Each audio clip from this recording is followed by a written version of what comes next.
Okay, we'll just give it a moment for people to file into the meeting room.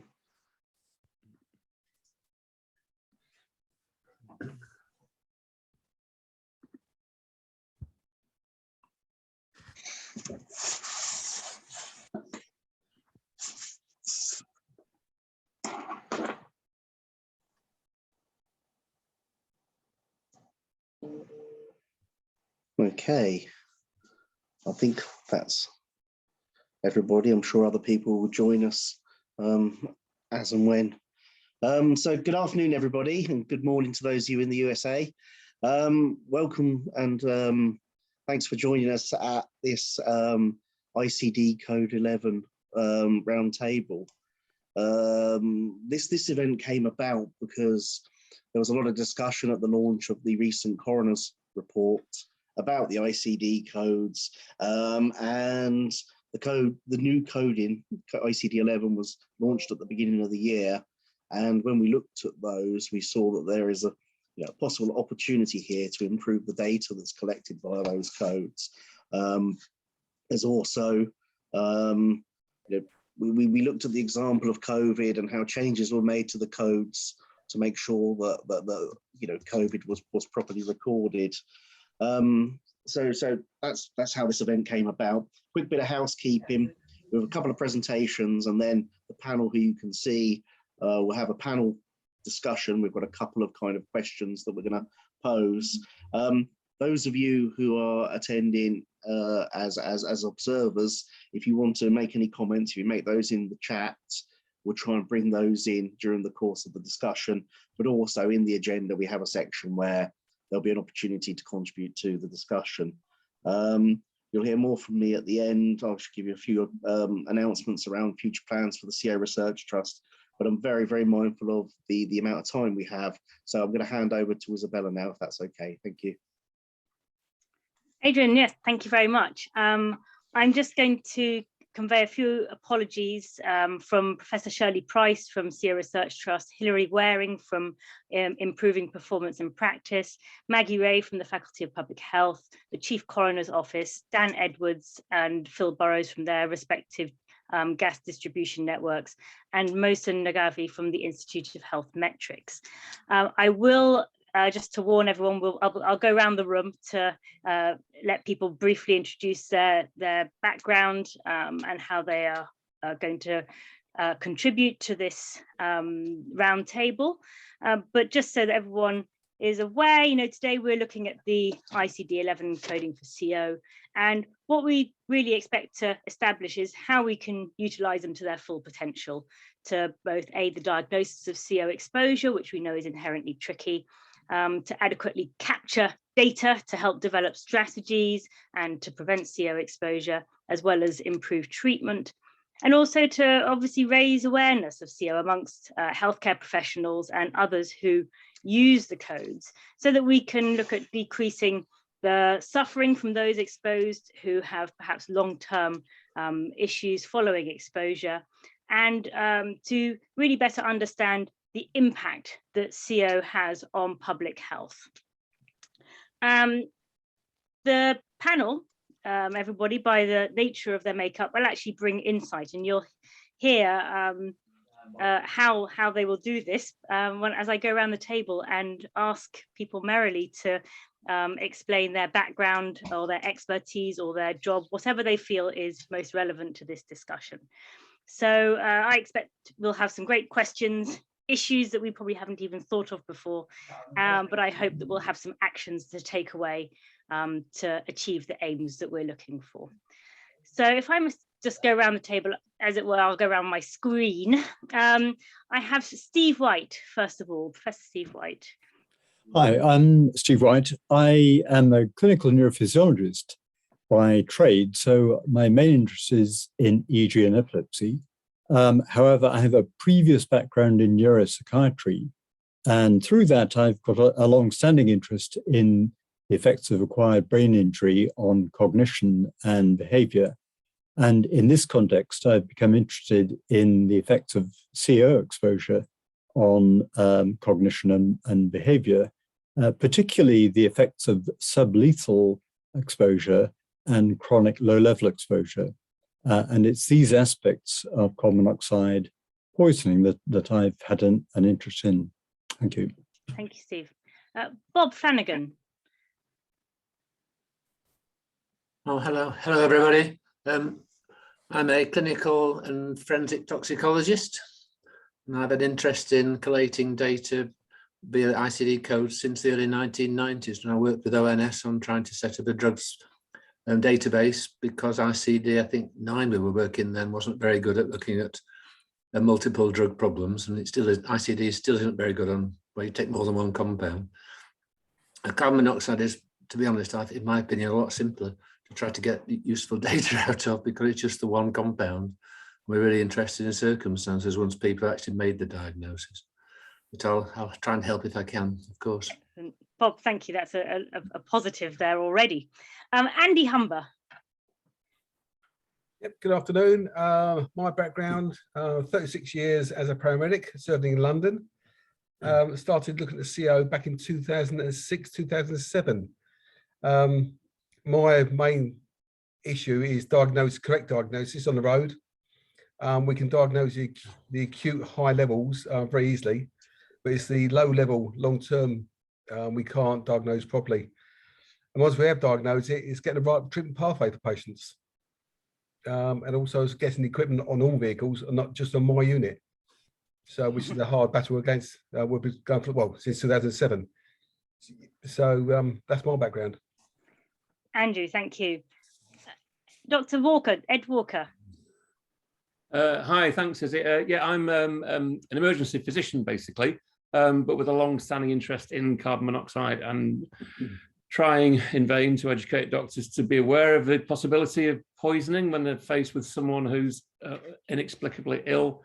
And yeah, I'm very pleased to be invited onto this panel, and I hope I can contribute something vaguely useful. It's interesting because I looked at ICD-10 just recently in terms of a case that I was helping to report on, and ICD-11 has improved somewhat on that, definitely, but still a bit of a way to go, I think.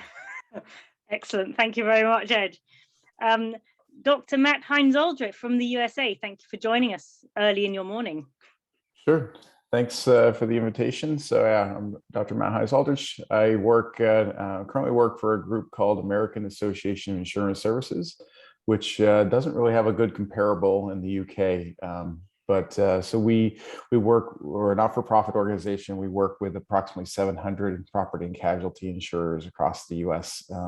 I specifically focus on fire protection and looking at trying to gather useful data around measuring and assessing fire departments and fire brigades. And my interest in CO is somewhat tangential. I've spent quite a bit of time trying to help and understand how the fire departments in the U.S. and frankly abroad have used, collected, and addressed some data collection challenges around the various different kind of emerging topics, and it's really kind of set me on an interesting path. And so I'll speak a little bit more about that here in the future, but or the near future. But yeah, so thanks for the invitation. Matt, thank you very much.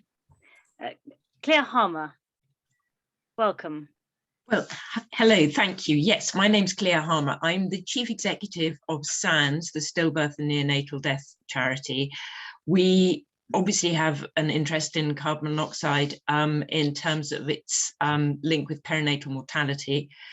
At the moment, I am chair of a steering group, a research project, CO exposure during pregnancy, which is looking into that in various areas across England.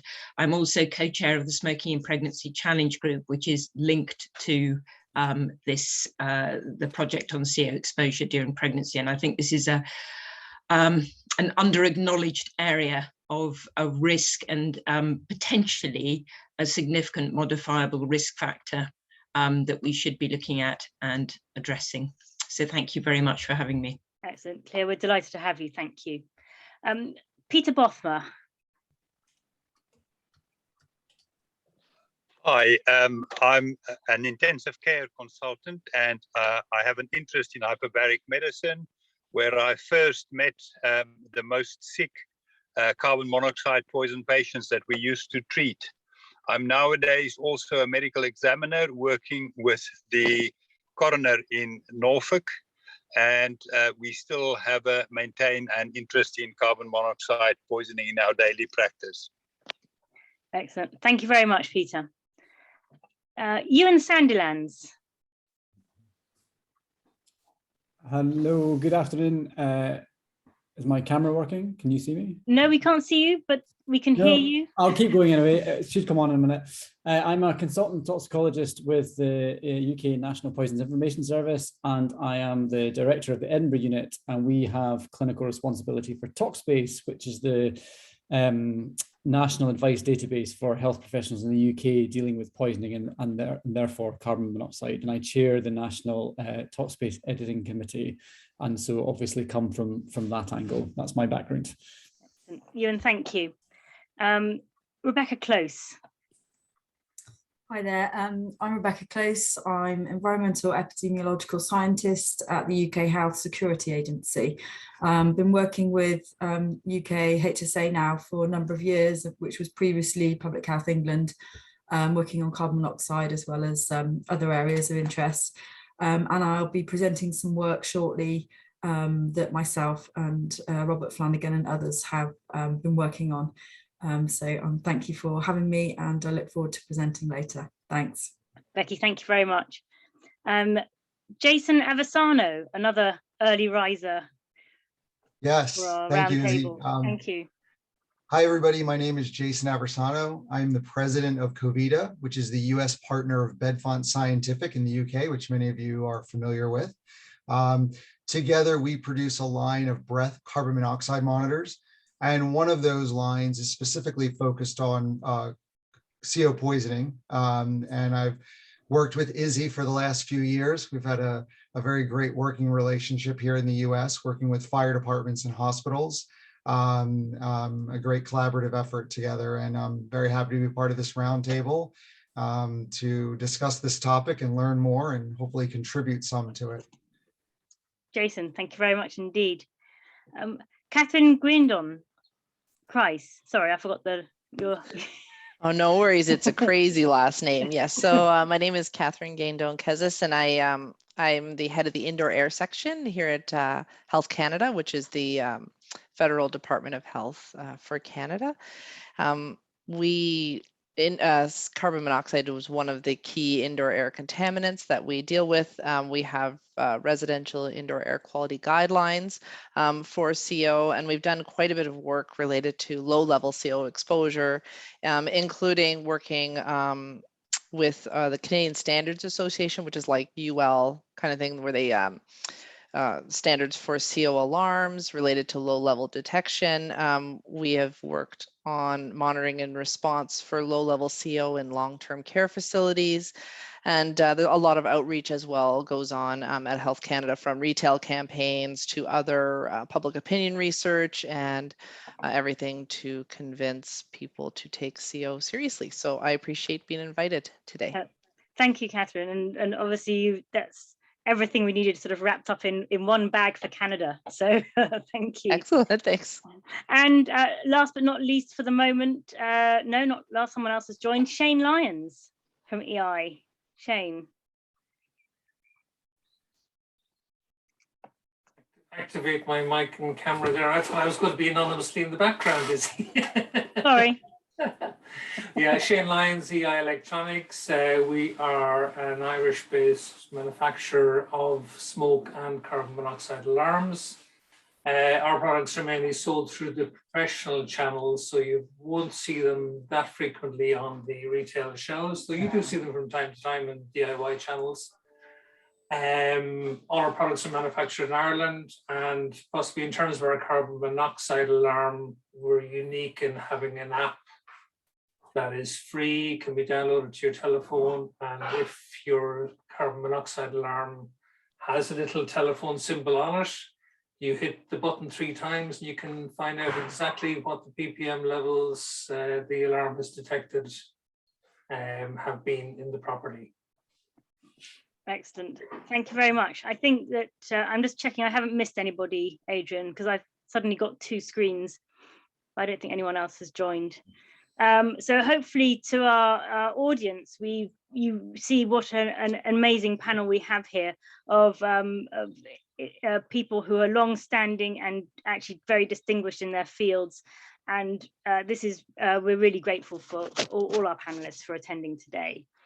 Just so we're aware, we're not going to have a break. We're just going to crack straight on, and we have just under now 2 hours to complete things. So I'm not going to really go into any more sort of housekeeping. I think Adrian has done what he needs to do. I think for the speakers though, just the panelists, because I'm on two screens, do raise your hand if you have something to say, but also do unmute yourself and come in if your hand isn't noticed, as it were. It's not because I'm ignoring you, it'll be because I haven't seen you.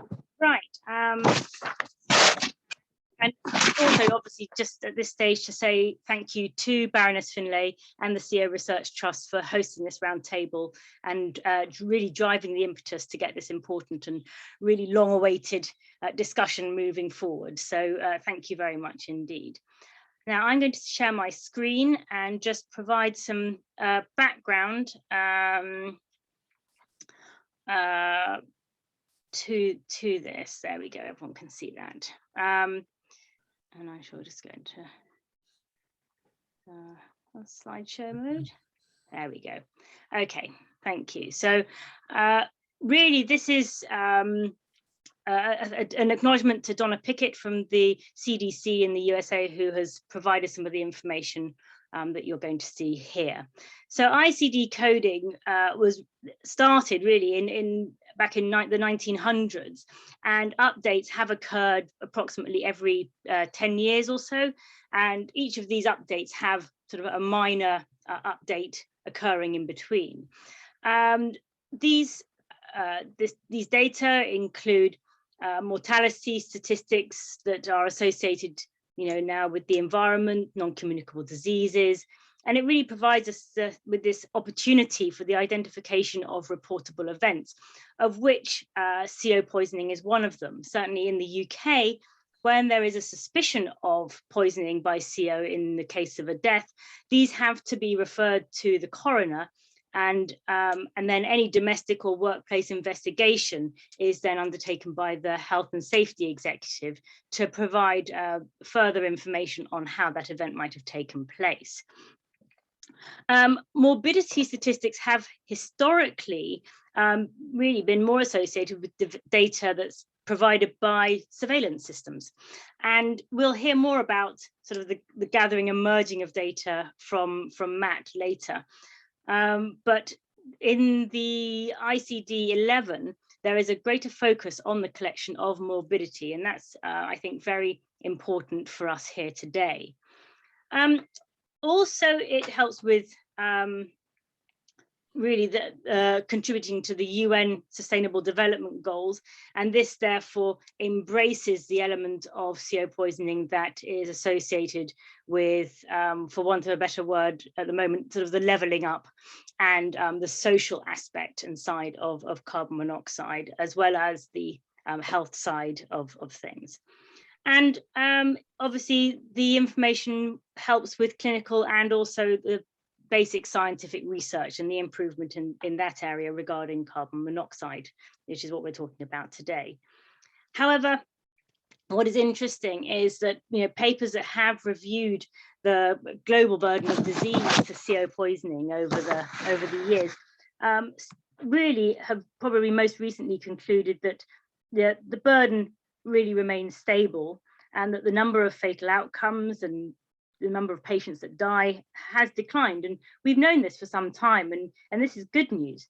But what's interesting is that not all of the papers acknowledge the unreliability that we have in terms of reporting, and therefore those sort of misdiagnoses and reporting methods that are used that are actually not acknowledged in official statistics, or perhaps the they're not aware of the mechanistic outcome of lower level exposure as a contributor to death, and therefore this is missed over and above the fact that morbidity is so much harder to record. So at the end of the day, I think the message there is that, you know, reportable events are only reportable if they are suspected and then identified and then reported. So currently the coding using ICD-10 for a non-fire related, non-suicide exposure to CO comes under a broad heading of between the VO1 to X59, which encompasses all accidental carbon monoxide poisonings. And then these have really two further elements of granularity. And these are the X47, which codes for accidental poisoning by and exposure to other gases and vapors, and the T58, which is then specifically the toxic effect of carbon monoxide. Within ICD-10, the place of exposure can also be recorded. So with ICD-11, what I think overall I've picked up from this is that we have now a much more of a multi-purpose and coherent classification that spans mortality, morbidity, sort of the primary care sector, clinical care, research, and public health. And ICD-11 really was developed out of this update in our knowledge and understanding of both the scientific and a medical acknowledgement of the harm that CO can do, and also technological advancement in reporting and much more technology based rather than the writing things down on pieces of paper. There was also this desire to improve morbidity statistics, and it also enabled multiple topics to be addressed. So, for example, not just about the death related to CO, but also the safety aspect related to CO, or the health aspect and the safety aspect. So, so that was important. It does also link with data from other classifications and terminologies that are used globally, and this is a really important element. So, for example, just for those who don't know, ICHI and ICFDH, so we have the International Classification of Health Interventions, which is a common tool for reporting and analysing health interventions for clinical and statistical purposes. And then the International Classification of Functioning, Disability and Health. This covers interventions that might be carried out by a broad range of providers, and it will include interventions on sort of diagnostics, medical, surgical, mental health, primary care, but also incorporate allied health and functioning support, rehabilitation, and public health. So I think those are just some points that I wanted to bring out there. In terms of terminologies, it also links to SNOMED. This is used by the NHS, and it helps ensure that really data is recorded consistently and accurately. So hopefully the idea behind it is that it will improve the exchange of clinical information between different systems. And I think this is quite important in our discussion today. So, for example, information on from a hospital discharge will automatically be incorporated as written into a GP patient record, so that follow-up treatment might be better adhered to or understood. So this is really how the use of ICD-11 sort of could work for us. It also does, just as a note, help with clinical decision support systems. And I think I'll probably raise this later when Simon Clark comes in, because I know he has something that he might be able to say about this. And so this allows the system to react to clinical information that comes up on patients' notes to maybe trigger some thought process within the healthcare professional. So that's that. I think obviously it's developed through a multi-stage process involving many different countries and working groups of scientists and healthcare professionals. And probably most interestingly today is, which was sort of picked up on by Ed Walker, are these extension codes that ICD has, which add to the STEM code, as it were. And these are used to provide a greater granularity to each case that is referred to within the coding system. So you'll see a bit more of that in just a few seconds. Here we are. So what's interesting is that you know, if you sort of search for carbon monoxide, you come up with there's sort of specifically 22 codes. And here we can see they're listed under PB, a PD, a PE, a PH. And these are all within chapter 23 of the new coding system. And this chapter is entitled External Causes of Morbidity and Mortality. So this is where carbon monoxide, if you like, is based. And then all these XMs are the extension codes. And so you can pick out and you can see the change in granularity from of these from the ICD-10 codes, where they're actually very, very specific. So for example, I don't know whether Sophie Duggan's on the call, but I expect will be interested in the fact that there's actually a code for motor vehicle exhaust. And obviously the GDNs would be interested to see that, you know, we have combustion from fuel gas and then so I'm just moving my I don't know if you can see my face bit, but from different, you know, utility gas, LPG, butane, propane, it's all it's all there. And obviously at the bottom there we have wood. So this is quite interesting, but I expect that many of you are actually thinking, well, you know, whilst this extension is great and the granularity is a real step forward, how many of our healthcare professionals are actually going to be able to know which extension should be used, if at all? I mean, obviously it's not compulsory, but that's a thought there. So perhaps some thought will go into how we could join up systems that can provide a bit more information and feedback. So so CO coming under the chapter here, we can see that injury, very interestingly, is physical or physiological bodily harm resulting from interaction with the body with energy, and this can be chemical in this instance, in an amount or at a rate of transfer that exceeds physical or physiological tolerance. I think that's quite important because we are looking more and more at the mechanistic side of lower level carbon monoxide exposure, and therefore the physiological tolerance or response to that. So I think that's quite an interesting definition that we should take note of. So when going through this, I can see that we have two codes. Sorry, Adrian, does my video bit impact on what you can see on my slide? I'll put it over there. There we go. We can see that NF2Y, which is an other specified injury, if you add it together, then to give it more granularity, you can then get the unintentional exposure or harmful effects of carbon monoxide. So you would have a code here of NF2Y/PB32. So that's very basically sort of how that bit works for those of you who are perhaps not so familiar with ICD11, and really that is a very top line explanation from me.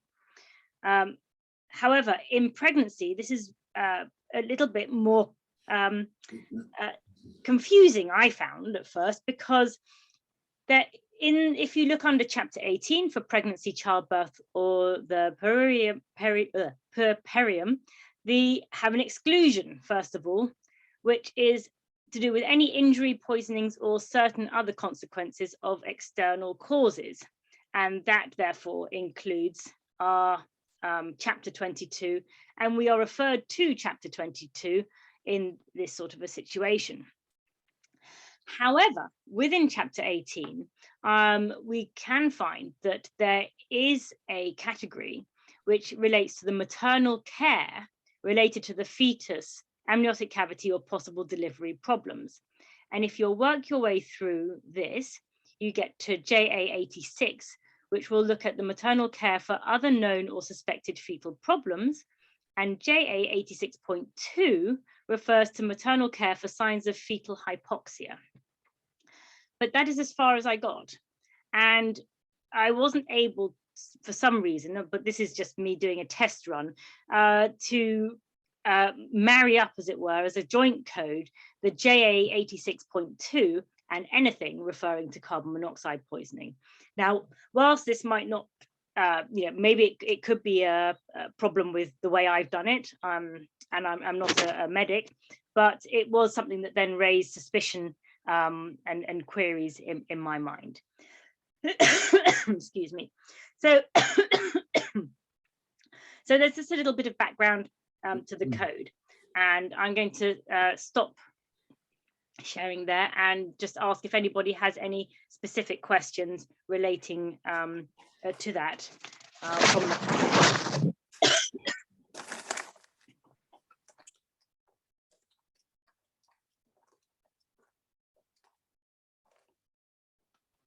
Okay, I can't see any hands, so I will, in which case, move swiftly on and introduce our speaker, Rebecca Close, who is going to talk to us about the work on coronial reporting of carbon monoxide. And I think this will be important for our discussion of mortality associated with CO exposure later. Becky from the UK HSA, thank you very much for agreeing to present, and I hand over to you. Thank you, Izzy. Can you see my screen? Great. Okay, well, thanks very much. Thank you for inviting me to talk today. Really appreciate it. As I mentioned previously, I'm Rebecca Close. I work for the UK Health Security Agency. I am an environmental epidemiological scientist. And this is a piece of work that we've been working on with colleagues from Public Health Wales, from King's College Hospital Foundation Trust, and from London School of Hygiene and Tropical Medicine. So Professor Robert Flanagan, who's on this panel as well, he's been working with us on this, this piece of work. So this is looking at fatal, unintentional, non-fire related carbon monoxide poisoning. And we have analysed data from coroner's narrative reports for England and Wales from 1998 to 2019.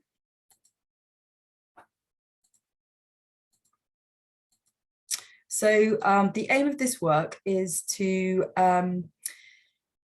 analyse the narrative reports from the coroners in order to gain a better understanding of the circumstances under which these fatal, unintentional, non-fire related carbon monoxide poisonings have occurred. And this is in order to inform public health interventions. So as UK Health Security Agency, we routinely get notified of the carbon monoxide deaths, unintentional deaths. And we get that on an annual basis. However, we wanted to kind of, they're just sort of top line figures that we get notified of. So we wanted to take it a step further and have a look, delve a bit deeper into the data and see if we could have a look at these circumstances. So we have worked with ONS and we have asked them to conduct a search of the coroner's narrative reports and pull out specific information that we're interested in. So this is specifically around the circumstances around these deaths. So because of the dates that we're using, so we've used data from 1998 to 2019. So this crosses over between ICD9 codes and ICD10 codes for these deaths. So we've used both of those, and it's for England and Wales. So we received data on demographics, so looking at patient deaths, their age, their sex, their postcode of death, their occupation classification, and so on. But the main focus for this piece of work was to look at characterizing the place of death, the source of CO at the place of death, and any reason or behavior that is underlying the exposure. For example, so to give an example around the behavior, something like the gas ring was left on, or inadequate ventilation of a generator in a garage. So this is just an example of the codes that we've used, similar to, well, very similar to what Izzy mentioned previously. So overall, from 1998 to 2019, we found 750 deaths. So of which 77% were male. The median age was 57, and 68% of these occurred in autumn and in winter. The highest rates were in the over 70s and specifically in the over 80s. And we found that mortality increased with increasing deprivation. So as you can see from this chart here, there is an overall downward trend, quite a bit of fluctuating, and males tend to be higher than females in all years. So one of the main areas that we wanted to have a look at was the place of exposure. So we had information on place of exposure in 74% of deaths. So of those that we had the information for, we found 59% were in a dwelling. And we had 20% in a garage or outbuilding and 12% in vehicles. And these are often, so vehicles and garage and outbuildings are often places that people don't think to put CO alarms. And of which 90% were males. So huge portion of males, you know, in these sort of places that people don't necessarily think to maybe have ventilation and put alarms. So we had to provide ONS with a sampling plan of what we wanted to pick out. So we provided them with categories and examples of what we wanted. And then they gave us all the information, and then we categorized them into these specific categories that we wanted to look at. Great. So then we looked at source of exposure. So we had information on source of exposure in 63% of deaths. So of these, 36% were, the source was linked to domestic piped gas supply. About 25% to petrol and diesel, and 22% to solid and multi-fuel. So of the piped gas supply, about 40% were related to central heating boilers. Next, we looked at the reason or behaviour underlying the exposure. This was the most sort of incomplete field. So we had information on the reason or behaviour in 48% of records. So of those that had this information, we found 39% had inadequate ventilation. So this is, for example, running a car in a garage that doesn't have adequate ventilation, or maybe a generator in an enclosed space. The next frequent reason was a faulty appliance with 21%. We also had this additional information field, which was just a free text field that they sent us. This is just some examples, but obviously it was much harder to analyse. So just to conclude, so these unintentional non-fire related carbon monoxide deaths have decreased over time, but we still see quite a few of these. And fatalities occur especially in certain circumstances, such as more deprived populations, amongst groups of men working in garages and outbuildings, and the elderly. Prevention strategies should target not only increasing awareness of the dangers of CO, but also the installation and maintenance of alarms, particularly in garages, outbuildings and temporary accommodation, and places that people don't necessarily think to have them. Proper installation and regular testing of gas appliances is really important, and we'd encourage that at all times. As I mentioned, this is a one-off piece of work. We don't routinely get all of this data, and it was commissioned by the UK Health Security Agency. It did have quite a lot of incomplete data, but we're really hoping that showing the importance of this information to coroners will encourage them to complete the data.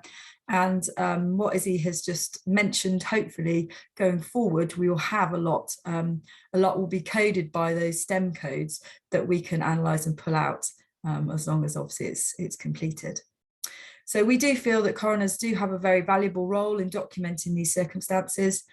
And this piece of work has just been published today, which is perfect timing, in the International Journal for Environmental Research and Public Health. So I'm happy to put the link in the chat if that's helpful. And thank you for inviting me, and thank you for listening. Becky, thank you very much, and congratulations on getting this piece of work published. Does anybody in the panel have any sort of immediate questions for Becky on this? Any hands up, just to see? No. Right, Becky, thank you very much. I shall now introduce and oh, sorry, Robert Flanagan. Sorry, Matt. Bob Flanagan, your hand went up. I just wanted to mention that this about incomplete ventilation, because that can cut both ways. It can be incomplete ventilation leading to an appliance not functioning properly, or it can inappropriate ventilation leading to accumulation of the carbon monoxide, etc. So it's just something we have to be a bit wary of. Incomplete ventilation. Do you see what I mean? Yes. Thanks, Bob. Yeah, thank you, Bob, for clarification of that. Appreciated. So I'd like to welcome Dr. Matt Hines-Aldrich from the USA. And Matt, over to you. Great, thanks. So from my introduction, you may be wondering, what is a American who works in the insurance industry who acknowledges a passing interest in carbon monoxide exposures doing as a presenter? So here's my attempt to try to tie it all together. So as I introduced, so I now work in the insurance industry, but actually spent several years. In fact, I was a postgraduate student at Kent Uni in Canterbury. And so I spent 3.5 years or so living in the beautiful Kent countryside, and so I have relatively decent understanding of some of the, at least compared to what many Americans, of how the British system works, and the various different organizations and kind of political structures and how different they all connect, and specifically around how the fire service in the UK sort of relates to the US.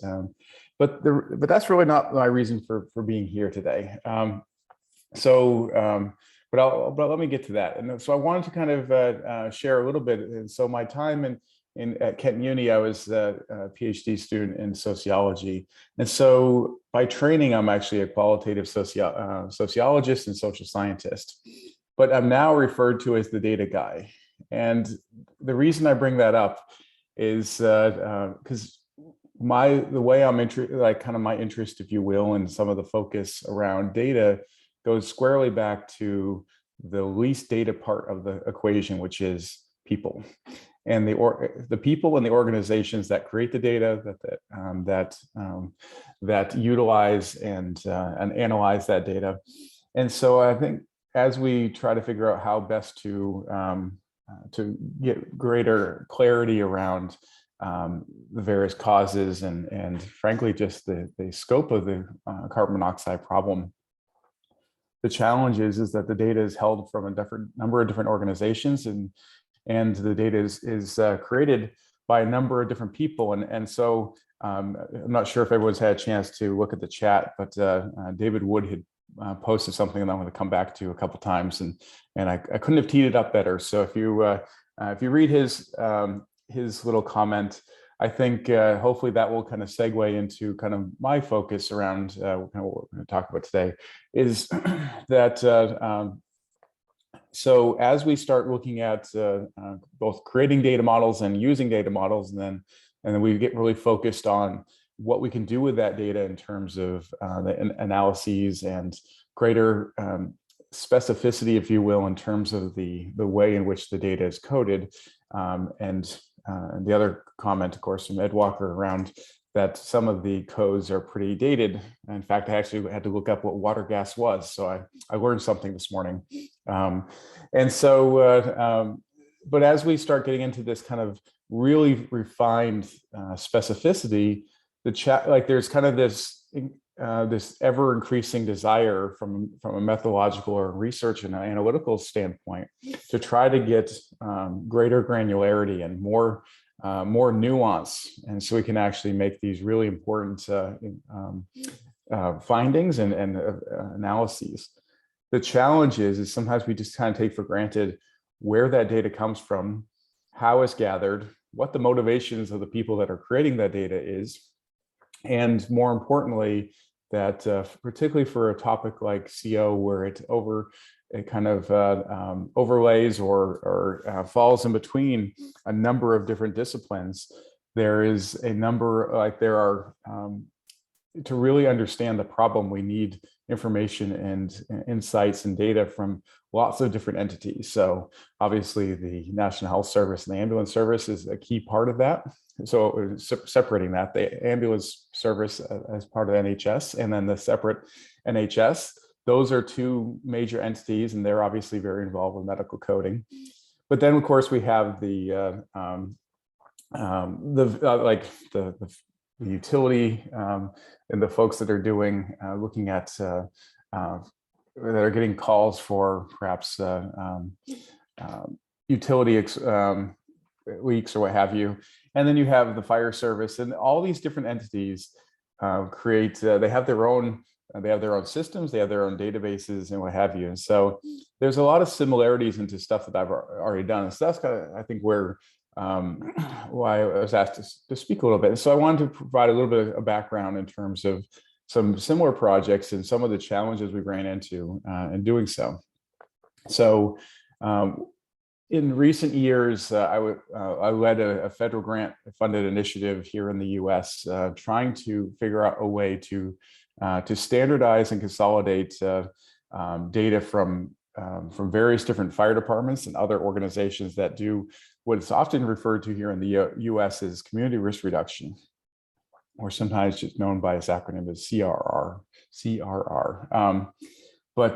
CRR is kind of an umbrella term that is used to refer to any number of fire prevention and risk mitigation activities that fire departments across the US do. Many of those similar activities are done by fire departments across the UK as well, although the term CRR is not as widely used in the UK. Although much of the kind of the origins of it can be traced back to some work that was done in Merseyside and some other places in the UK. But so the challenge was we had lots and lots of fire departments. In the US, for example, there are approximately 30,000 different fire departments. I say approximately because no one really knows, because that number changes pretty frequently, and there's no kind of central register of the number of fire departments. But all these different fire departments engage in various different types of risk mitigation activities, everything from knocking on doors and at people's homes and offering to check that their smoke detectors are working and fitting new smoke detectors if they don't have one, to health assessments where they might do follow-up for people, because in the US, many fire departments are engaged in EMS, or emergency medical services, or paramedic type activities. And so sometimes they'll do follow-up for people who have been discharged from the hospital, who might have called, run the emergency services a number of times and try to get to the root of their problem.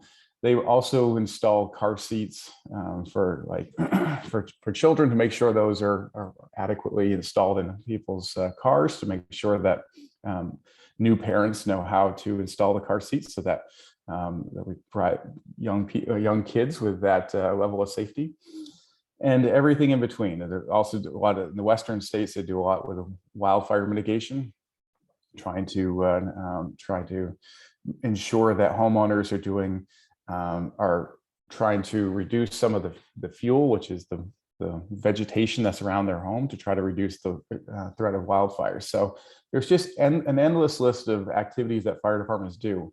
And as I always say, the great thing is these fire departments are doing a lot of this stuff.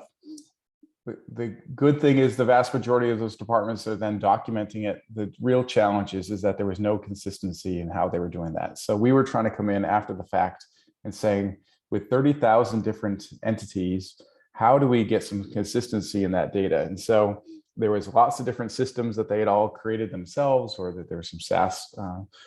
SaaS refers to software as a service. So basically software companies that you could license their software. So we were trying to figure out, how do we do this? So the great thing with ICD-10 codes or ICD-11 codes in this case is that there is a data model already there. So that challenge has already been addressed.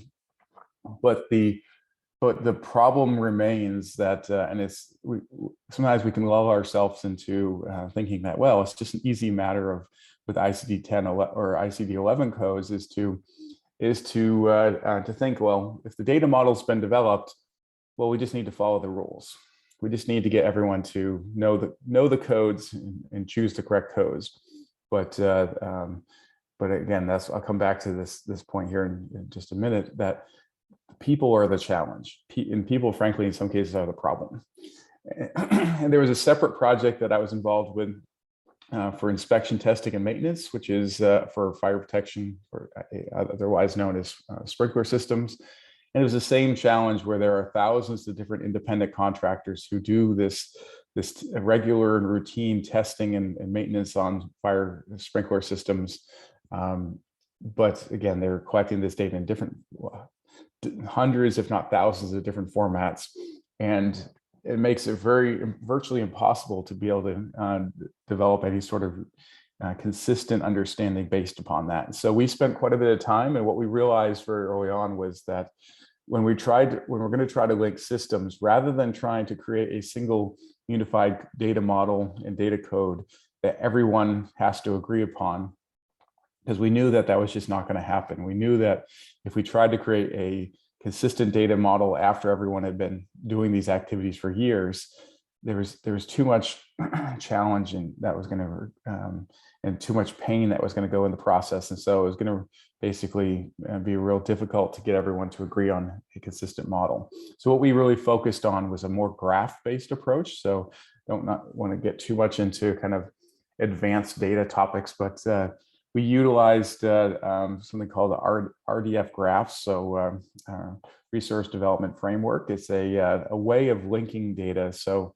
even if we call things different, we have different codes for them, as long as we know what they are and the definition of them, we can realize that they're the same thing, or more importantly, we can realize when they're different things. So for example, my date format doesn't have to match your date format, as long as with my data comes information about the date format that mine is in, and so we can do that translation. So we don't have to argue and we don't have to fight about whose date format is correct, because that's the level of kind of the pedantic level of debate when you get into trying to figure out how to link these data systems. So that's really, I just want to kind of set the stage with that.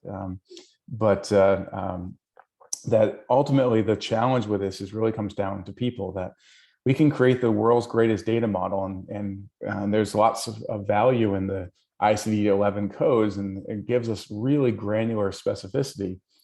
However, as Mr. Wood had said earlier, that basically the people who are actually the frontline workers who are entering the data, they are sometimes the worst data entry personnel. And so they're in many cases, the worst people to be entering that data. And so the healthcare industry has realized that, and they've tried to get clinicians and other medical providers out of the data entry business. And they've created whole industries around data and medical coders and data coders, because they've realized that trying to get a clinician who we've hired and we promote based on their clinical skills to focus on and remember and to spend the time that is required to get accurate data is not the best use of their skills. And so, pardon me. So we've realized that in the medical industry, we've realized that is we needed to take a different approach. The problem is, and this is where this is going to be an issue for as we look at carbon monoxide, is none of the other industries that have data of which we're interested in, many of them may not be familiar with ICD11 or frankly the ICD code approach in general. But two, they're in many cases have frontline personnel who have virtually nothing to gain from accurate data collection. They just have to, when they get done with their service delivery, whatever that service may be, whether it's fire or like a fire rescue service or a utility worker, they just need to document what they did so they can move on.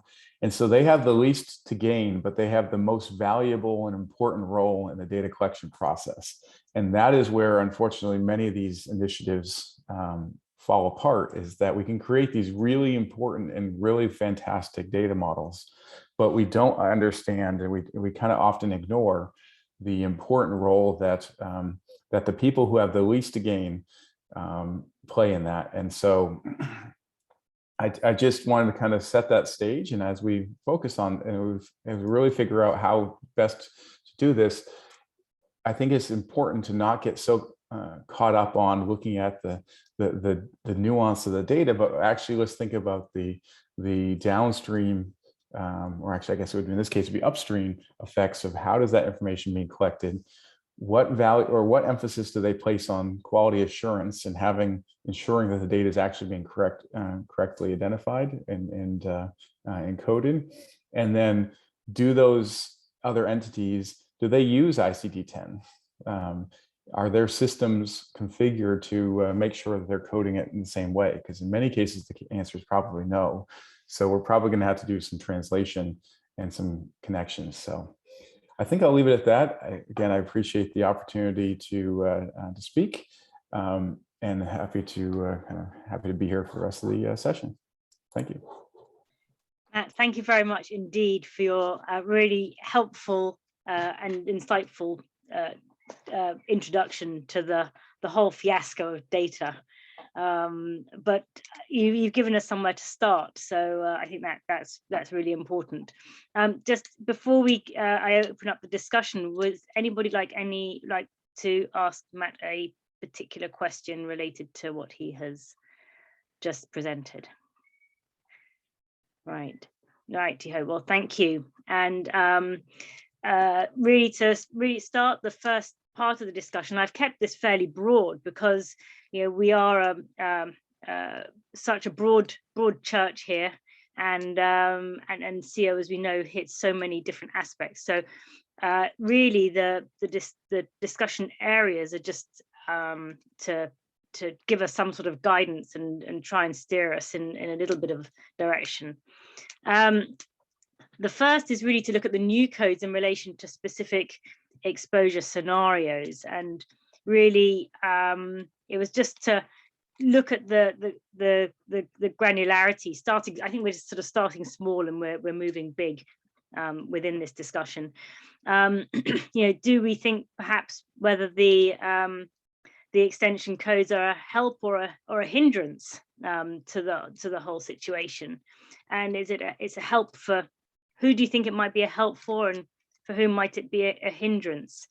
Does anybody wish to really think about that from their perspectives, and or maybe on something that they've learnt about the codes? Obviously the point that Ed made about the water gas, well, that's obviously not useful if it's never going to be coded for, and is there something else that we might want to put in its place? But then there's that element of who's going to know that code should be used in the setting where the diagnosis is made, which then goes to David Wood's point in the chat about the coder and interpreting notes. So anybody want to raise something along those lines, or maybe something different, but just on the face of what we've seen in terms of how the codes have changed? I think Becky Close showed how the coroner's certificates could be improved by the coding. Matt, your hand is raised. Yeah, so just regarding the water gas and some other perhaps legacy and perhaps irrelevant, might even say, codes.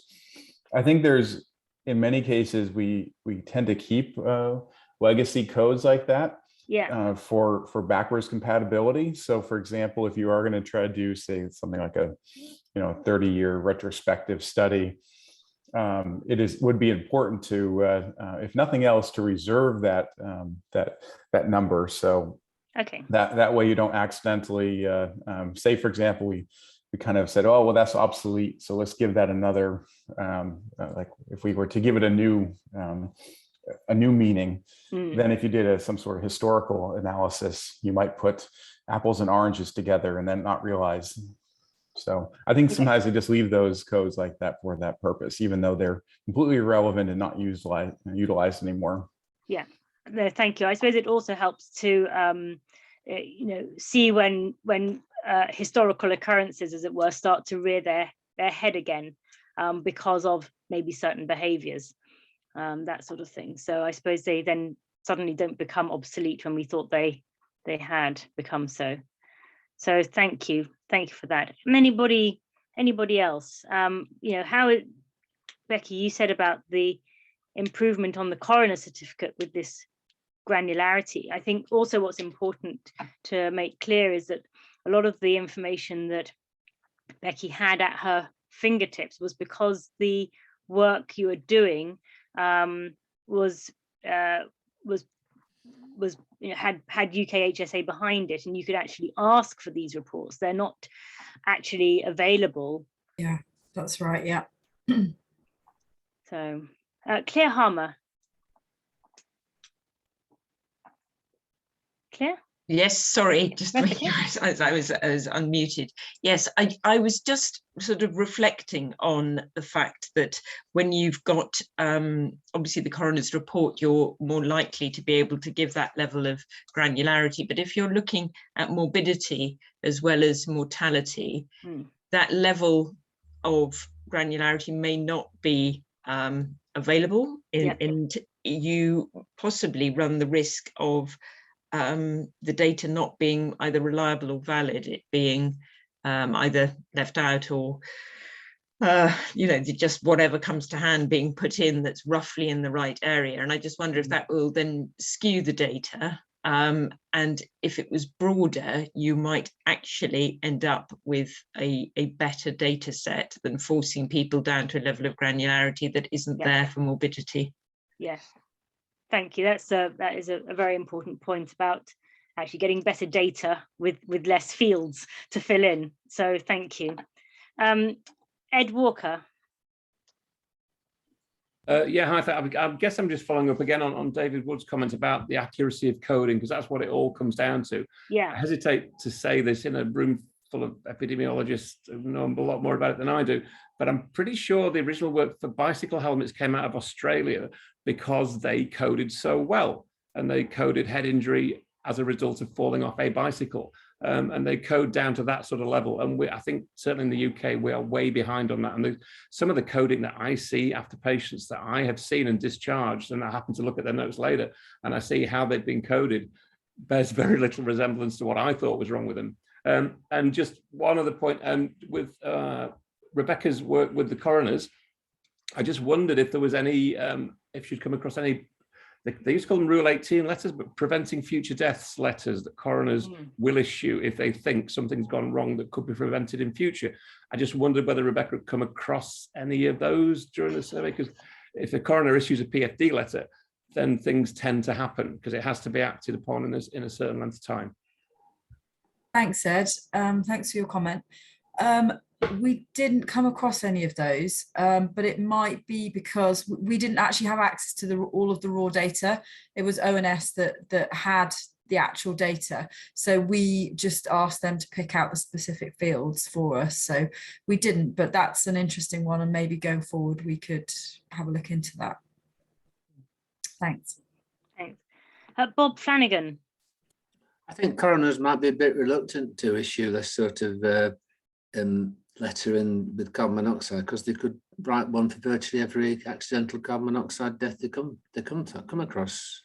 And it's extra work and extra rigmarole and things. Just as regards the ICD and the granularity, I can't see going down to the level of water gas or producer gas or whatever really being useful, because a lot of the time with a domestic gas supply, you're not really sure what's in the damn thing anyway. But it depends on what's locally available and what the supplier is putting in there. It's the calorific value that counts, I think, rather than the actual composition. Right. Yeah. I can't see that being of any use going down to that detail. It's much more important to look at A, getting the carbon monoxide diagnosis, and B, where did the carbon monoxide come from? Okay, thank you. How did somebody get to be poisoned by it? What were the circumstances of the death? I mean, that's what we're on about, isn't it? The circumstances. Yeah. And what about the sort of the difficulty associated with the lower level chronic exposure that maybe hit somebody who's got an underlying condition? Yeah, well, again, it just gets so complicated to try and have a simpler coding system, to my view. I mean, I must admit my experience is only really looking at the death data. Yes. And I think, as has been pointed out, the hospital data is coded to an extent differently, certainly in the UK. Yeah. David Wood, your name has come up a number of times from the comment you made, and I think now might be an appropriate time to bring you in. Can you hear me now? We can, yes. I don't know where my camera thing is to turn it on this, so apologies for that. So I'm David. I am a clinical toxicologist. I work alongside you I work in London and do work also for the MPIS. I guess I made a comment in the questions. Obviously, there was comments about changing obsolete codes, and I guess the comment there was around that what may be obsolete to us in the UK and the US may not be obsolete everywhere in the world. And I guess so probably not necessarily suggest removing codes, but obviously additional codes, because obviously then that makes it fair if they are relevant to other people. And then the other thing just to say, obviously, clinical coders are very good at what they do, but they are limited by the quality of the information they have to code. And medical records in hospital, I'm sure elsewhere, are not always as detailed as they could be to provide the level of information that people are necessarily interested in. One of the data when people have looked at it from like HES data, so national data, is the level at which the coding is, the level of coding you look at. Is it the primary diagnostic code, or is it the multiple different levels of coding? So for example, if you look, and I'll use not necessarily for carbon monoxide, but if you use cocaine related chest pain, quite often that primary code is chest pain or acute heart attack or myocardial infarction. And actually the cocaine is in there, but it's not the primary code. So if you look for the number of cocaine related problems, you don't pick it up if you only look at the primary code. It's about making sure that what you're looking at is the whole diagnostic pathway. If that makes sense. Yeah. No, thank you, David. It's good to have you. And I think you've raised a point that I know that Simon Clark might like to comment on, and that is that quality of notes, which I know that he and his colleagues up at Aintree have done a quality improvement project, which you might like to talk about, Simon, as a sort of intervention that has gone digital in your work to try and improve that quality of diagnosis and data recording. Can you hear me? Yes, we can. Lovely.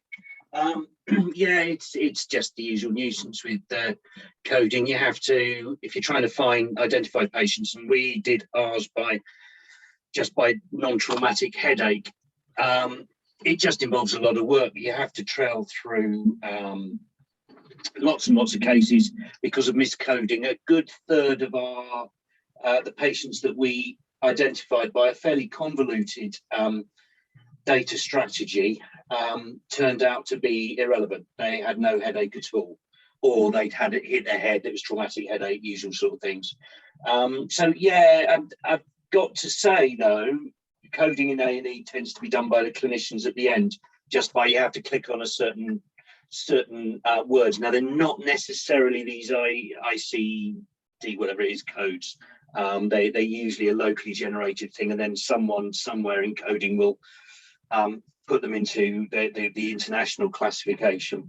But it's just a very dirty thing, and people haven't got time. And I'm afraid at the end of the day, whatever good intentions we have in meetings like this, the reality is, like today, you know, I was meant to finish at 1. I've seen 30 extra patients at the end of the day because we're short-staffed. Coding is really not a priority, and I will hold my hand up and say that myself. It's fine if you've got an office job, research job, but if you are sitting frontline seeing the patients, coding's always going to be difficult. So my plea is make it as simple as possible, rather than adding lots of little subcodes. Yeah, and almost like a tick box.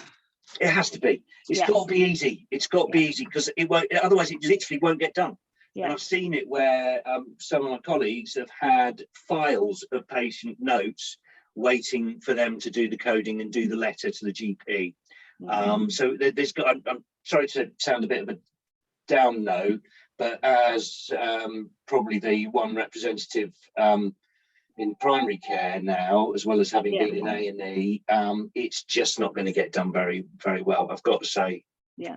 So Simon, thank you.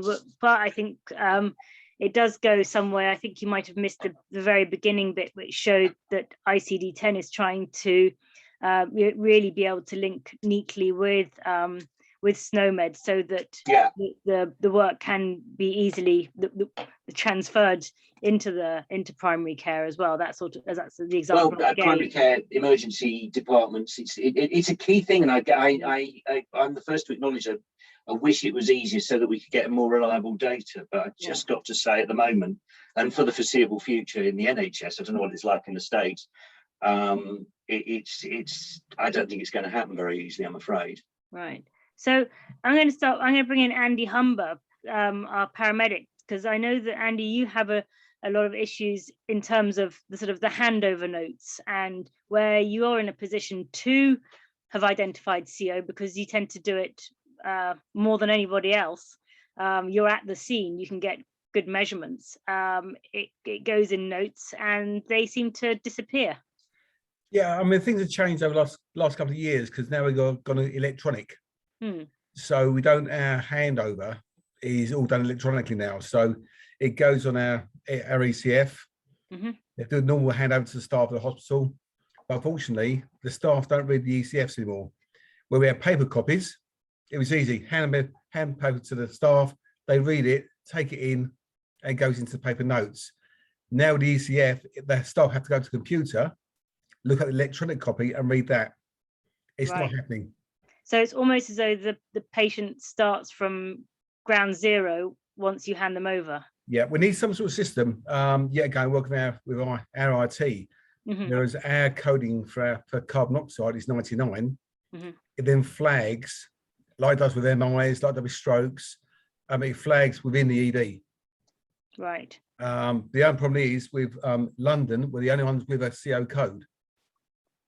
Right. So right across the rest of the country, they've got generic codes for poisoning. Yeah. So at the moment, London, the only ones that actually got a proper code for carbon monoxide. Right. So generic code for carbon monoxide across the regions would be a good. It would do if we work from the same system, but we don't.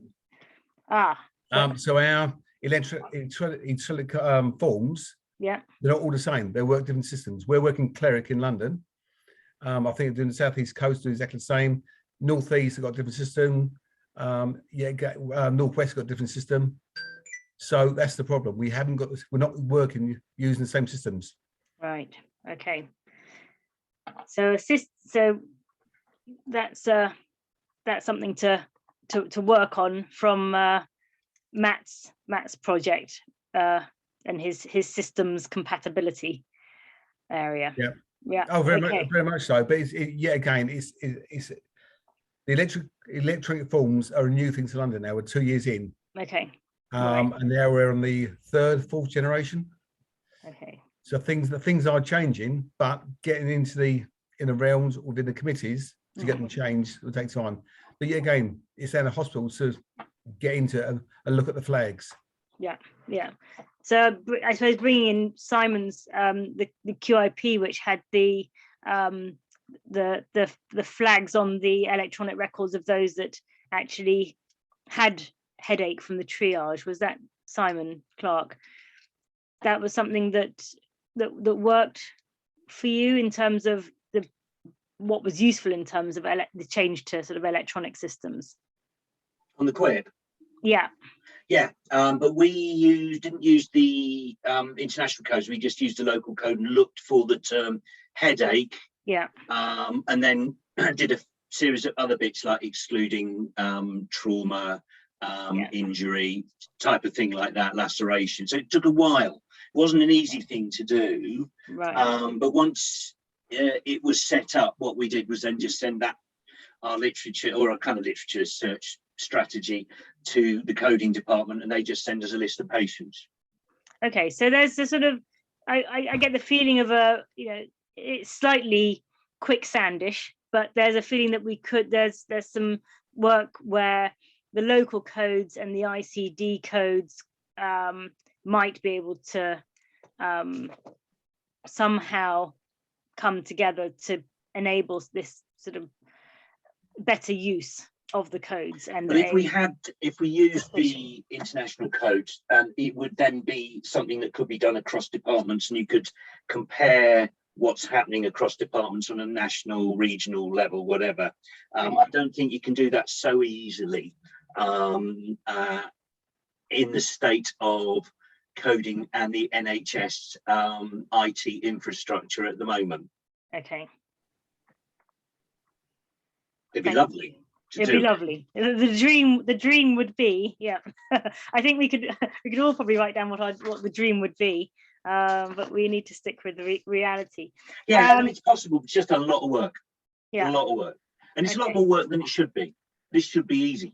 Yeah, that's sort of like the feeling I get, and I'm just going to raise the last bit of the discussion, the specific in terms of specific exposure scenarios. I was thinking back to the pregnancy side of things and the difficulty I had, and this does not mean that anybody else will have, but the difficulty with coding and understanding and knowing whether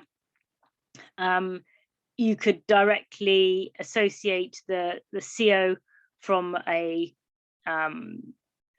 a boiler and a maternal exposure to then actually get down to that level of a problem of hypoxia in the fetus. I think, and then how would you then code for that in terms of if you pick this up from the mother and her breath test at one of her booking appointments, if we think that they are going to become more than once throughout the pregnancy, and then how that might, I suppose, go further in terms of coding and knowledge and understanding the outcome from a carbon monoxide exposure on the fetus or the newborn. Claire. Yes, I think that's a really, really good question. And I think it's compounded by the fact that at the moment, for perinatal mortality and carbon monoxide, the focus is very much on maternal exposure alone, because often parents are not happy for a post-mortem to take place. So you actually can never confirm whether what's happened with the baby. And I think it is, I mean, from the kind of public health messaging element, it's incredibly important to focus, I think, on the mother and the source of the carbon monoxide from her perspective. Yeah. But I mean, and this is a broader question, a lot more needs to be done to encourage the kind of use of non-invasive postmortems, and increasing numbers of perinatal pathologists are what are needed as well. Yeah, thank you. Is that, I'm presuming that consultation is still, there was a consultation on coronial investigation into stillbirth, and that's still because of this sensitivity. Yeah, and it was knocked a bit off course by the pandemic as well, but it's yeah, that's still ongoing, and that's a very complicated issue as to which babies are included within that, whether it's all stillbirths or whether it's term.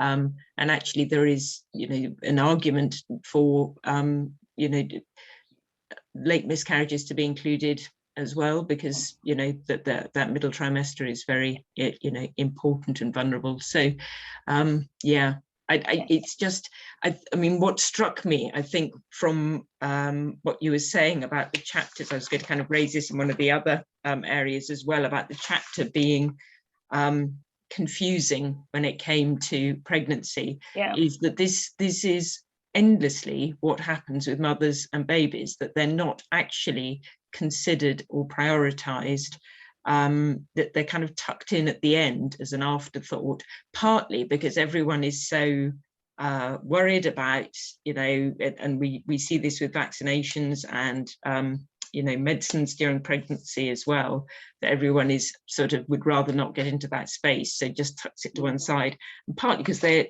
just not prioritized as groups, and that ends up with them being far more at risk. And I think that's the concern with CO monitoring as well, because it's complicated and it's difficult, and there are things like, you know, perinatal postmortems, and so actually perhaps it's easy just not to kind of think of them. And I think that's my concern about this, because we see it time and time again, and on a day when we're all fighting with the Ockenden report at the moment and trying to deal with queries like that, it just raises how important it is to try and bring it out into the open and discuss it. Sorry, that's my no, it's true, and that's why I felt it was really important to raise this, even though it is a sensitive subject.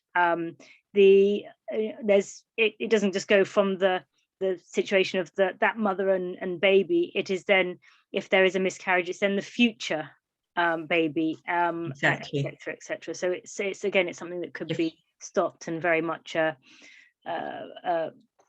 accident that we can actually make a change to occurring. So thank you. I'm going to bring in Jason Avasano, because I know you probably have something to talk about on the breath monitoring of pregnant women. Well, yes, you read my mind.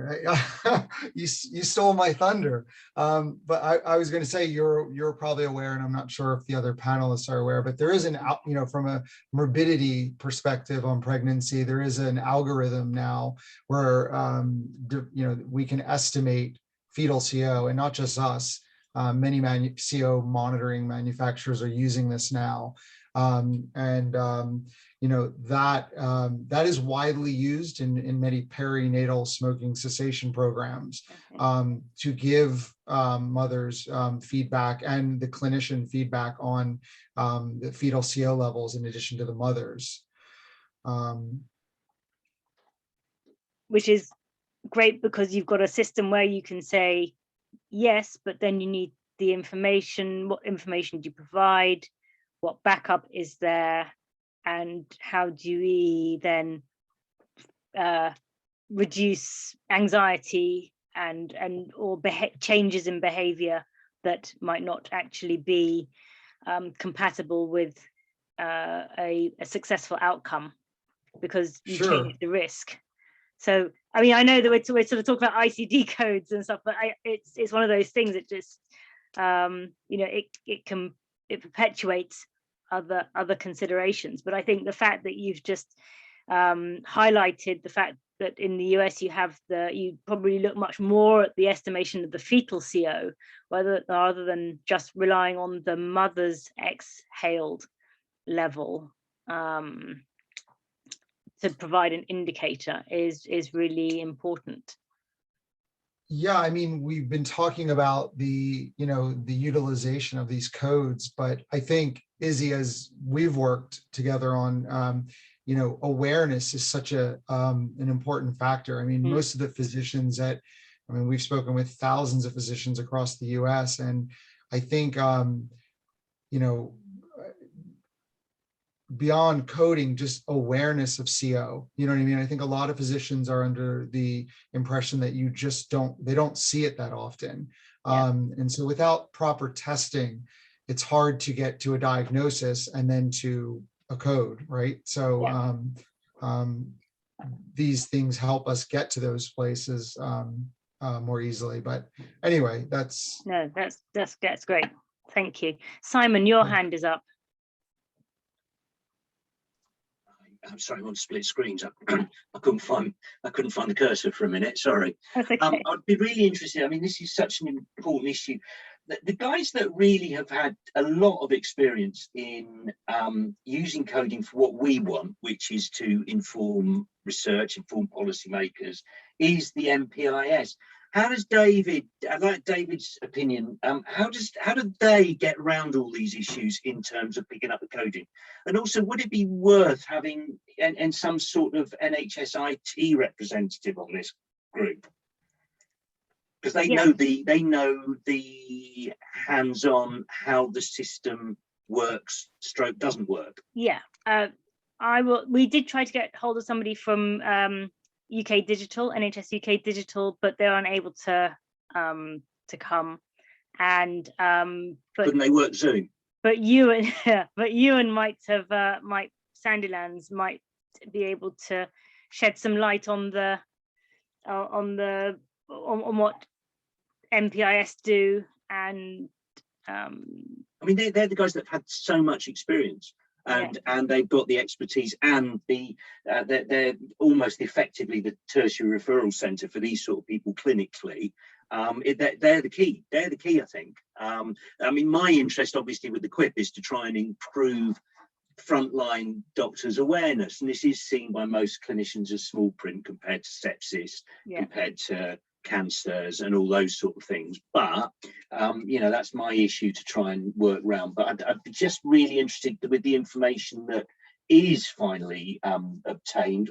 How do we actually access that more easily to make a difference? Yeah, I'm going to sort of move on to the second discussion then, because you've done that rather nicely for me, Simon, in terms of in relation to morbidity, how do we improve the awareness so that the codes can actually be used? Irrespective of to what granularity at this point it's just use the codes. And Ewan, I don't know whether you want to come in and sort of mention how you've what you do get when clinicians either use your hotline or Talkspace, and in relation to CO, because you've certainly done some work in this area. Or is Ewan? No, I think actually Ewan might have been called away because he is on call. So maybe David, could we bring you in to answer this? Let me see. Adrian, are you able to bring David in? Yes, brilliant. Right. So I don't think I can really respond on behalf of MPIS because I haven't done any work. No. Coding. I can speak on what we've done, which has been through some guys in St Thomas's and then with partners in other European settings, is that in terms of using the ICD-10 codes, I mean, I guess I made a comment in the chat that I don't think ED attendances are coded to the same level as a hospital admission. Right. And I think it would be worth clarifying that with a coder, because it means that if Simon or another ED physician sees someone in the emergency department and discharges them, that may not be captured because the level of coding is done to not the same degree of granularity. And then for those patients who get admitted, I think the coders are very good at doing the work if the information is within the medical, nursing and other notes. And routinely they would look at all the stuff that was available, which would include, and I work in London, therefore we now have the printed ED ambulance handovers, which obviously are much more legible than the previous carbon copies. So the coders will extract information from there if it's relevant. I do like the giving a fight. The old carbon copies were very difficult to get any information from, and I think Andrew recognised that the one that was left at the ED was often the one which had the least visibility. But the newer ones are printed, and therefore the coders can then extract from that because it forms part of the medical records. Right. Well, David, I hope you're not about to get a virtual slap from an Oscar-winning Andrew Humber.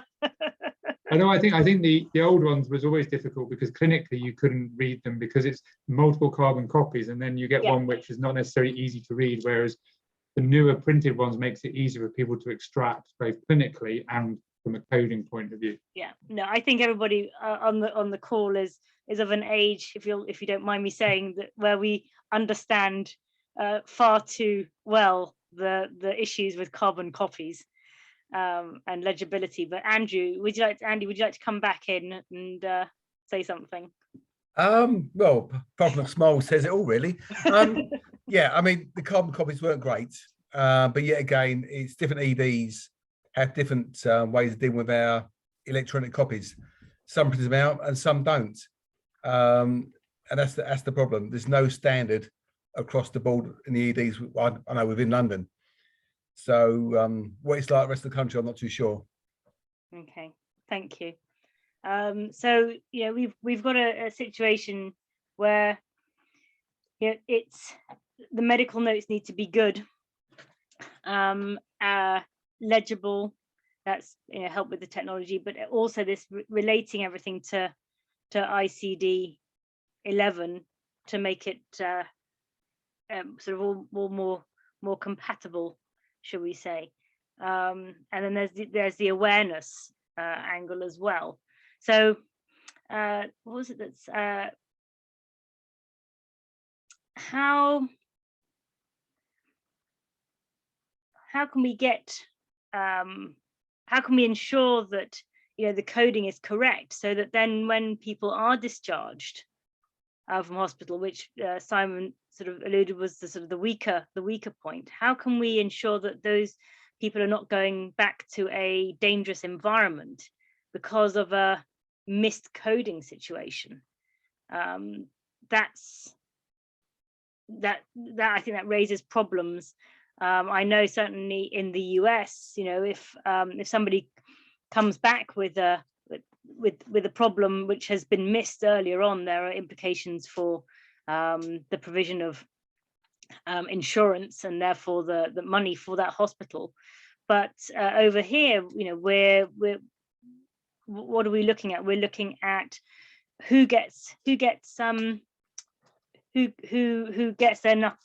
more than their knuckles wrapped. How do we prevent this from happening if the person comes back time and time again in the case of morbidity situation, or who comes back time and time again and eventually ends up in a situation where they have a catastrophic event occurs at home, or in the pregnant woman's case, it results in a very adverse outcome for her child, or she goes home having given birth, and then that child is at risk, that baby's at risk. This is where again it starts to get complicated, but it is then all about that coding and discharging. Simon Clark. Izzy, that's not a coding issue, that's a clinical issue. A clinical issue. Yeah, I see the coding as something afterwards. You don't get sent home because of coding. The coding shows you've been sent home inappropriately at the end of the day, because someone's not thought about the diagnosis. But so what's the overlap? So wherever I've missed, just my lack of experience and knowledge of that system. So the person is discharged, but they they wouldn't have, what they came in for would not be on any identified on any documents before that person leaves. No, and more importantly, I think the coding wouldn't pick that up because you wouldn't code for it because you've not thought about CO. Right. You see what I mean? So yeah, we're back to the issue of ongoing undergraduate, postgraduate education, So and how we and can push for CO to be made higher up the priorities of education. Okay, so awareness and education across healthcare. And I suppose also there's that element of, if you're going to have that awareness and that education, you then, I presume, need some sort of pathway to be able to follow, which at the moment certainly wouldn't involve any sort of trigger to have the home environment checked.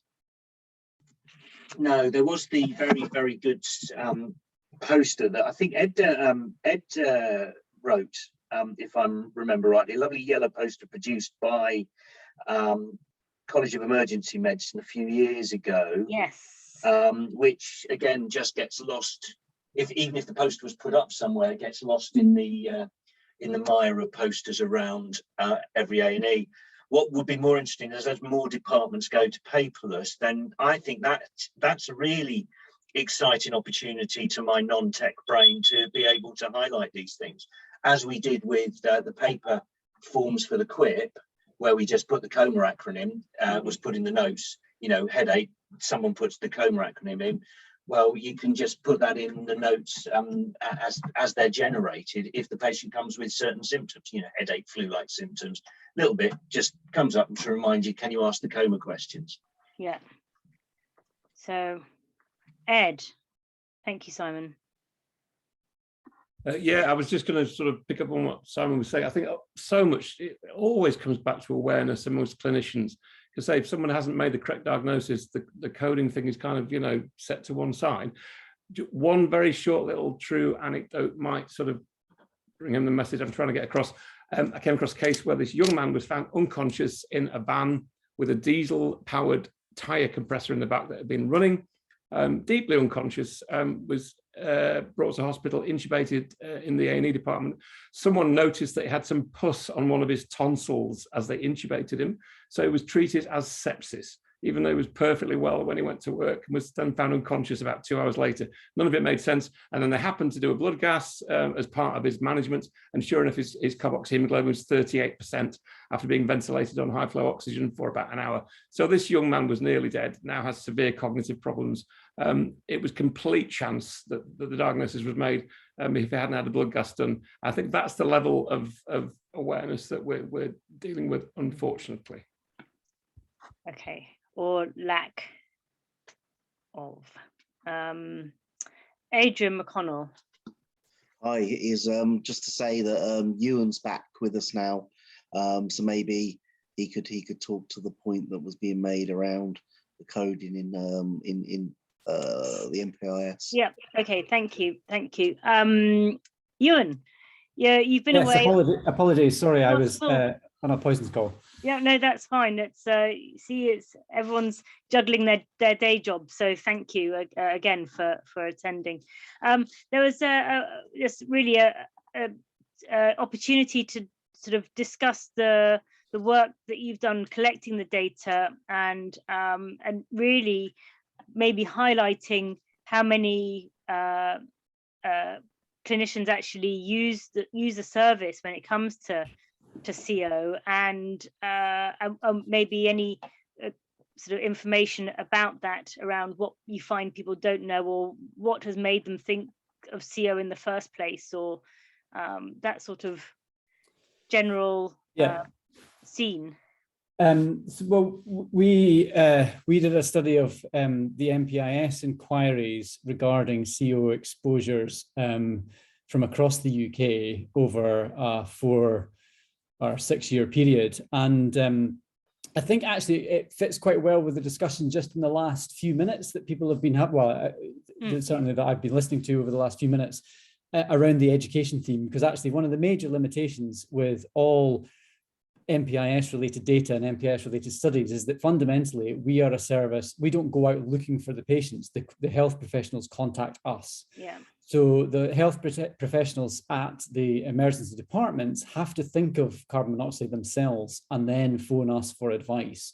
So by definition, it's only the ones where the end user, so to speak, the doctors in the A&E departments have already considered carbon monoxide, and they're on it, and they have done the appropriate tests and identified that this may be an issue, and then they phone us for advice. So there is going to be a large group, potentially a large group, that we are missing, and that is a limitation of the data, and that's where it comes back to, I suppose, highlights the importance of education in terms of being aware of that as a diagnosis. And the average A&E doctor in the average A&E department across anywhere in the UK may not actually see this that many times in their own career. So they may, they see sepsis every day of the week, but they're not going to see this every day of the week. And so it's all about trigger points to make sure that they think of that and they consider that within the diagnosis. Clearly the case where you're sitting in a car, exhaust, etc., and then to label that, as sepsis, there's more obvious things perhaps in that case that was highlighted that perhaps should have pointed towards the diagnosis, but obviously many are not quite as obvious as that, and a lot more can be quite subtle. So it's all about just recognition. Okay, yeah, thank you. I think we've fairly apologies if all of that's been discussed already, because I've you haven't. No, it's again, it's been perfect, because it has raised again the fact that what you're getting are those who have had their suspicion raised and then thought of CO, and whereas before we've also been talking about the need for education to actually galvanize that suspicion in the first place, and the fact that we think that perhaps there is this lack of suspicion is what inherently is part of the problem right at the coalface. I think that the point that that Matt raised in terms of having from the UK, the GDN element, the sort of the gas engineer, we know that they go in and that they do find CO, and we do know that there is an element of reporting in terms of will advise the occupant of the home to talk to their GP or go to hospital, and that we know that happens. And we also know that from the tough book reportings, when servicing is undertaken, etc., we do get mentions of carbon monoxide. At the moment, this is still, generally speaking, a free field, a free text field, but it is still one that can be traced if you do a sort of a database search. And so there is that element of potential, that even though it's not necessarily going to link up with, whilst we think that moving to it, everyone moving towards this ICD coding and understanding that there are other codes that are abounding, not just within hospital and within the NHS, but also within the fire service, paramedics, and the engineers. There is that element of needing to get a grip, if you like, on that, and actually not leaving out as well the alarm industry, who also have a helpline and can pick up the calls from people who say, my alarm is going off, and usually at that time it can be heard over the phone, so we know it's not a battery event, that it is a confirmed exposure. So whilst perhaps not a fatal scenario, because the people should be out of the house or will be advised to get out of the house, there is still that element of exposure, and maybe how long that family had potentially been exposed, which we don't get a handle on at all. And I think this is where the difficulty comes with understanding this morbidity element of how ICD11 is going to work. And I think we're going to have to dig a bit deeper into our investigations to tease that one out and maybe have some more further discussion.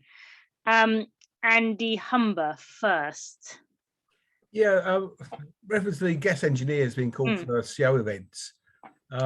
We're not being called until very late in the day by the gas engineers. Right. If we were called as soon as they get the call, it would help us, also help the patient. Okay. But we're not being called until they actually arrive on the scene. Okay. Invariably, we get a call from the patient after the gas engineer has left a device to call, go to your doctor or call 999. Okay. So that's a big problem which I've highlighted before. So we're not getting initial calls. Okay. Or CO alarms going off from the gas engineers. Okay.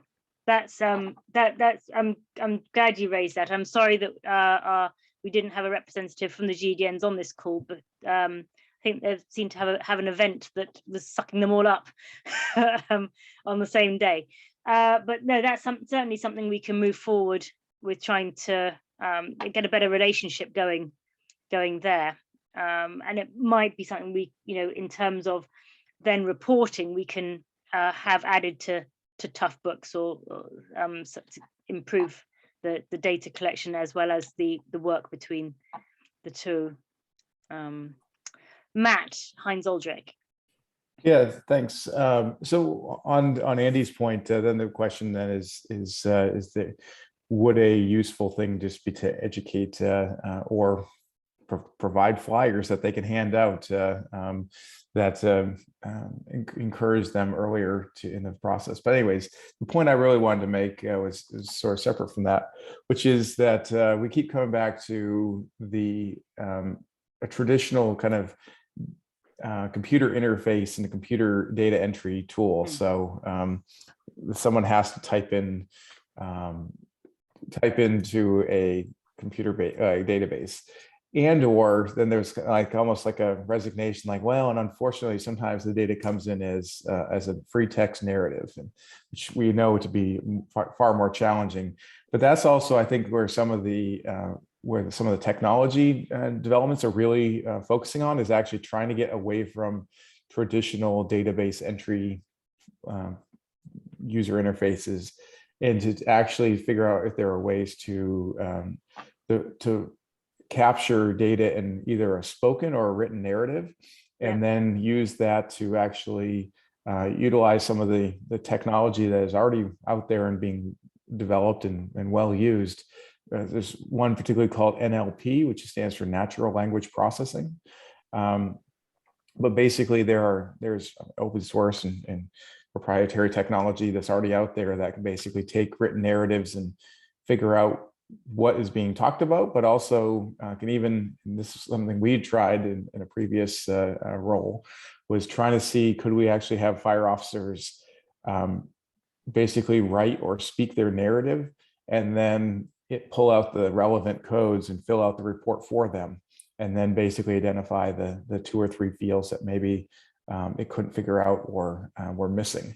And so by doing so, for one, we're hoping to make it easier on the frontline personnel, but also, more importantly, get more accurate data on the back end.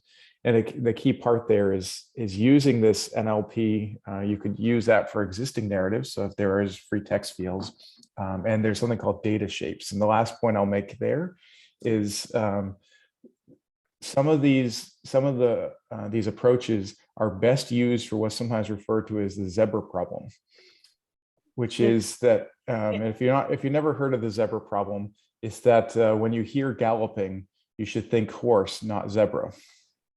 Right. Obviously, they both gallop, but the key point, in fact, actually, I use this example in the U.S. quite a bit, but obviously more relevant to the U.K. is was the poisoning that occurred in. Of course, now I'm going to forget what town that was in the U.K. Salisbury. Salisbury, yeah, the beautiful Salisbury Cathedral. How can we forget? But it presented as something more common and as like a drug overdose or exposure. But it was the truly unique zebra. And so that's where some of this technology and what's called data shapes can help really identify to this point, like the normal just flu-like symptoms versus the confluence of situations that might also correlate to CO exposure that might not be readily obvious. So anyways, I just want to kind of share some of the data ways of addressing this. No, that's really helpful, because as you said, we have got a lot of data, and that helps build the picture, so that, as you said, the flu-like symptoms, if we could get in the data on, one household or, or somebody's health, etc., it could flag it. Then you can also start looking at predictions, etc., etc. So it's good. No, thank you very much. I think there's an element of data work going that we can push forward. I'd like to thank our panel. I'm just going to very quickly move to our people on the floor, the chat side. Is there anything that in the chat that hasn't been answered so far? I'm probably going to sort of ask colleagues to flick through that for me. But also, is there anything from our panel that, because of the way that the I've hosted, you haven't been able to get your point across? Is there anything that you would wish to make from those who haven't actually had anything, had the floor? I don't know whether one of the interesting points that might have come up had Chris Logue been able to stay on the line. I know he had to go for various reasons, but in the UK, we don't have hyperbaric oxygen therapy anymore for the treatment for CO, and I wonder whether this has had an impact on diagnosis and follow-up, because I know that from the past that colleagues at Whipps Cross had very good records, and probably also at Peter's Bothma's Hospital, very good records in terms of carbon monoxide poisoning, and that patients would be followed up. But I don't know whether we get the same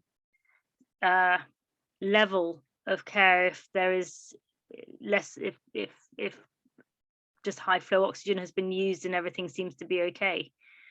Perhaps there hasn't been quite so much invested in the patient. I know that's probably slightly controversial, but I'm trying to stimulate conversation. Peter Bothma. Hi, Essie. Hi. Something completely different to the hyperbaric treatment. Yeah. Just to follow on Rebecca's study, which I think is an excellent one, and I can't wait to read it. But as it has been alluded by others, that handwriting is sometimes difficult to follow up. And as a result of that, also the result of European working hours and patients being looked after by numerous people rather than a team of 2 or 3, as it used to be long ago, we find that, or it has been found that death certificates are often very inaccurate. And as a result of that, it has been established, or the medical examiner system in the UK has been established to assist in getting better quality death certificates for better statistics, better referrals to the coroners. And I think it would be very interesting to see in years to come whether that has made an interest or a difference in carbon monoxide poison statistics. I have just recently seen a patient who has been labeled as alcoholic and died of liver failure, but the family were adamant that the patient's alcoholism started after his severe carbon monoxide poisoning, and that was only about 18 months ago. Now, it may or may not play a role, but if you look into the history, the patient had significant neurological symptoms after the carbon monoxide poisoning. And clearly this should have been in the death certificate. Anyway, that's just a point that the medical examiner system will change the quality, will improve the quality of death certificates, and hopefully also statistics that we get in future. Excellent. No, that's a great point, Peter. Thank you, because obviously this part of this roundtable discussion has come out of the consideration of the medical examiner coming in, and whether there is any work that we can do to help in the education of the medical examiner to raise CO suspicion as well. So I think that's an important point and something that we will take home with us. As always, it's the case studies that tend to resonate and bring up further discussion. And I'm looking at the clock and seeing that I've got 5 minutes left. And I'm sure everybody on our panel probably could bring up a case study. And the one you've brought up, I'm sure, Steve White, it would resonate with you. So in terms of us looking at what we've discussed, I think that education has come out as one of the highest points, and then also some sort of pathway, because we need to actually develop a pathway. Otherwise, what happens to the patient, and how can we make sure that the patient doesn't go home to a dangerous environment, and B, that any coding is undertaken, it's undertaken correctly at the point where ICD11 needs to be recognized. I've just seen a question from Jennifer Wood. Are court planning on putting together any kind of communication with medical examiners to raise their consideration of carbon monoxide? I would like to be able to say yes, because it was a recommendation that came out of the report on medical examiners. And I think that court are gradually going through those recommendations and seeing where action can be taken.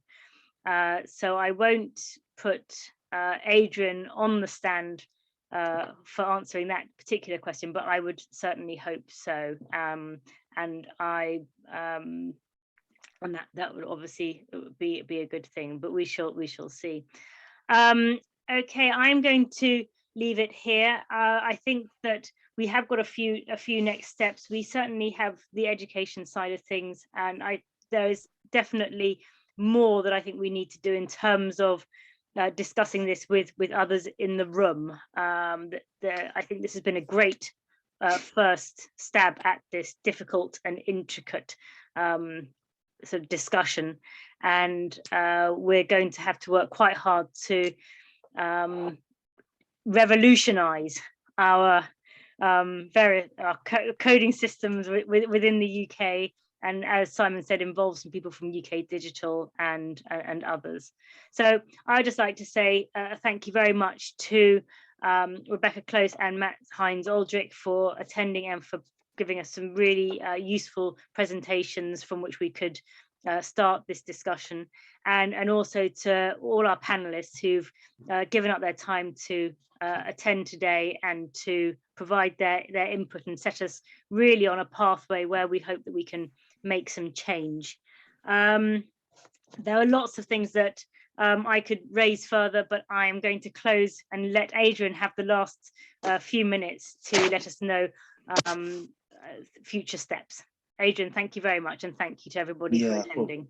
Well, thanks, Izzy, for chairing this today, and offer my thanks on behalf of the CO Research Trust to all of the panelists, speakers, and attendees who've given their time today to make this a really useful webinar.